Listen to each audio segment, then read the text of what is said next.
ఈరోజు వీడియోలో మనం బ్లాక్బెర్రీ హార్వెస్టింగ్ చూసుకుందాము. ఇవన్నీ బ్లాక్బెర్రీస్ వద్దన్న పెరుగుతూ ఉంటాయి. ఇక్కడ ముళ్ళ కంపలు పెరిగినట్టు పెరిగిపోతూ ఉంటాయి. ఇవన్నీ ఇట్లా గులాబీ చెట్లు లెక్కనే ఉంటుంది చూడండి, కానీ బ్లాక్బెర్రీస్ వస్తాయి.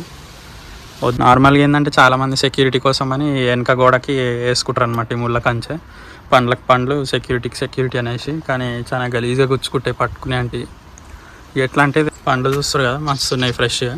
గ్రీన్ నుంచి రెడ్ అవుతున్నాయి, రెడ్ నుంచి బ్లాక్ అవుతున్నాయి. చూస్తున్నారు కదా, బాగా ముద్దు ముద్దుగా ఉన్న చిన్న చిన్నగా పండ్లు. బ్లాక్బెర్రీ మేబీ ఇండియాలో కూడా పెరుగుతుందేమో, ఎందుకంటే ఎండాకాలం రాగానే ఇది ఏంటంటే చాలా అగ్రెసివ్గా పెరుగుతూ ఉంటుంది. సో వేడికి బాగా పెరుగుతుంది. సో మీరు ఇండియాలో మంచి క్లీన్ చేస్తే మంచిగా ఉన్నాయి ప్రజెంటబుల్గా. సూపర్ మార్కెట్లో అయితే మీకు ఇట్లా మంచిగా రెడీగా క్లీన్ చేసి అమ్ముతారు. సో ఒకటి టేస్ట్ చేసి చూసుకుందాం ఎట్లుంటుందో. నేను ఎప్పుడు తినలే. చాలా స్వీట్గా ఉంది. చిన్న చిన్న పలుకులు వస్తున్నాయి మనకు. దానిమ్మ గింజలు ఎట్లా వస్తాయి చిన్న పలుకులు, అట్లా చిన్న. టేస్ట్ అయితే చాలా ఫ్లేవర్ఫుల్గా స్వీట్గా ఉంది.